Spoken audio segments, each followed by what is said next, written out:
Good afternoon. Welcome to Mario's One Stop Shop Happy Hour, where we're recording today from Scottsdale, Arizona.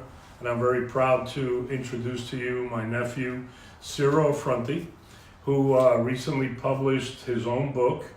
It's a book for millennials, the Millennials Guide for House Hacking. And thanks for taking some time out today, Ciro, to talk to us about this. What was the inspiration that you had when you decided to write this book? Well, house hacking, it's something I've done. I've been experienced in real estate investing with my family, so I've had a lot of exposure to it at a young age. And I wanted to get into real estate investing myself. And I found this was the best way to get into it with the lowest amount of money and having to come up with down payments. So I found it was a great way to get into real estate, and enabled me to get a lot of units at a young age and pretty quickly. And then it had a side benefit of being able to live for free and lower my expenses. So I had a lot of success with it, and I did it twice, and then just wanted to kind of give back, do a little side hustle and write this book and kind of share my findings and maybe get a little community going. So what exactly is house hacking? So house hacking is basically a kind of a different way of looking at your living and your primary residence. So I kind of like to think of it as turning your primary residence from a liability into an asset that actually generates you cash. So the idea is to rent out part of your house or part of the property that you're occupying in order to offset the mortgage, or in a lot of cases even cash flow and make a profit. Kind of like having a rental property while being in it at the same time. Okay, so this is a formula that you've come up with or have expanded on that could help millennials, young people that are working and are trying to get into home ownership. This is something that you've put together to try to help millennials or the parents of millennials to help get them out of the house. Yeah, exactly. You don't have to live in the basement. But yeah, it's a fantastic thing to do, especially, and it's not just for millennials, but I kind of targeted toward that audience because not only am I a millennial, but we kind of have that flexibility, and we're not kind of stuck into the traditional way of owning. You have to own a home and the whole white picket fence and the whole deal. So I think that flexibility for that millennials gives us a good advantage, and it's a way to really help and take advantage of that. What are some of the house hacking strategies that you talk about in the book? Yeah, so I talk about three main strategies. So the first, and this is the one that I've done, and one that I think kind of has the most impact, is purchasing basically a 2 to 4 unit property, so a duplex, a triplex, or a fourplex, living in one of the units, and then renting out the rest of them. So I think that's a good way to get into the multifamily game. That'd be the first one. The second one talks about basically renting out part of your existing, so buying a single family home and then either renting out spare bedrooms. A lot of places, so on the East Coast, they have small amount of room, so a lot of people are really challenged with being able to afford homes. So you can, I know people, and I talk about it in the book, who actually got partition walls and divided off part of their living room, lived in their living room, and then rented out their bedrooms. Wow. Got their mortgage paid for, and that enabled them to get into home ownership, versus having to rent. So renting out your single family, and then the third would be utilizing accessory dwelling units. We call them ADUs. So like a casita, depends on where you are. Some places call them casitas. You might know them as mother-in-law suites. So getting a property that has that, or that is able to have one built on it, and then renting out that part of the property. That way you're kind of separate from other people.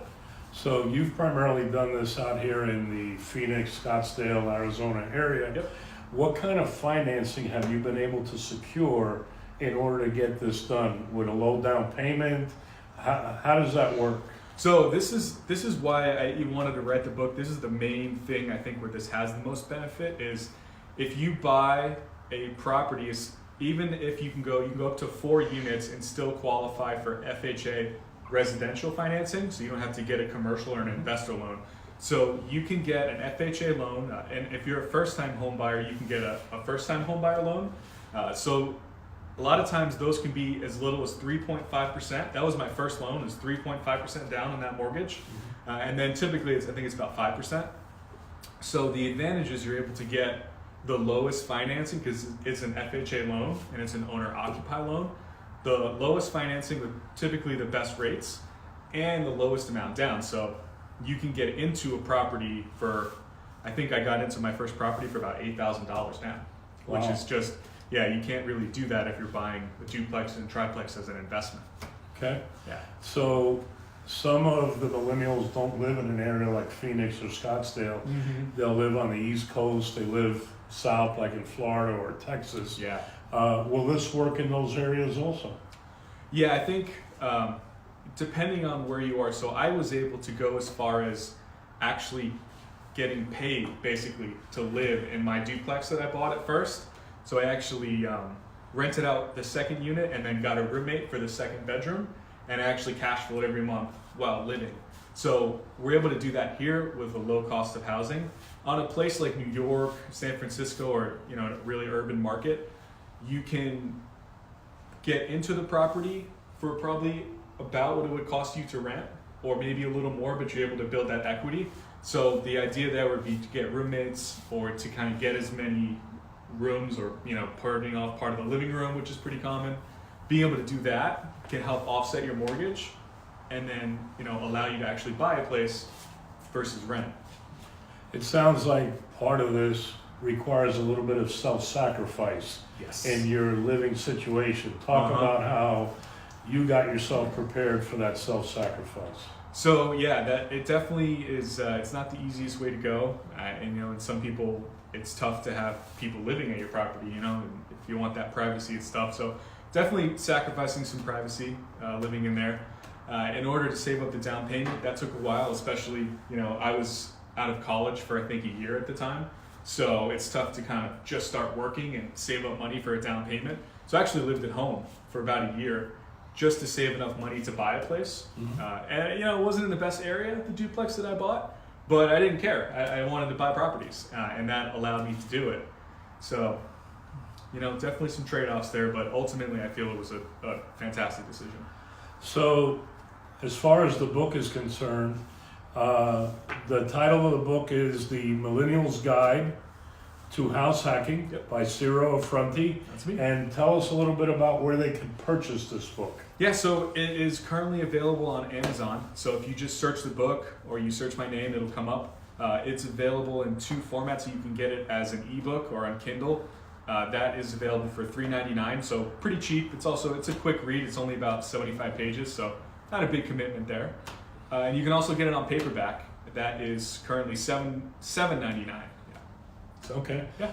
On So Amazon. the message today on Mario's one-stop shop, marioshomenews.com, the message for today is both for millennials and also for parents of millennials. We have a lot of parents that come to me and they want to be able to help their children buy their first property. This is a good place to start with this book, The Millennial's Guide to House Hacking. And also, if you'd like a free consultation, as always, you could give me a call at 305-598-1600, and we'll come to you, or you could come to our office, and we'd be more than happy to explain these strategies to you, especially in the state of Florida. But if you're outside the state of Florida, is there a number they could reach you if you're outside the state of Florida? So you can always go on my website and then you can email me through there. So it is millennialhousehacking.com, or just go find me LinkedIn, Google, I'll be out there. But website or send me an email. Yeah, always happy to help out. So thanks for taking time today, Ciro, with the One-Stop Shop. And we appreciate it, and we wish you a lot of luck with the book. Thank you. Yeah, appreciate it. Very well written. Thank Awesome. you. Appreciate Thanks it. a lot. Yep.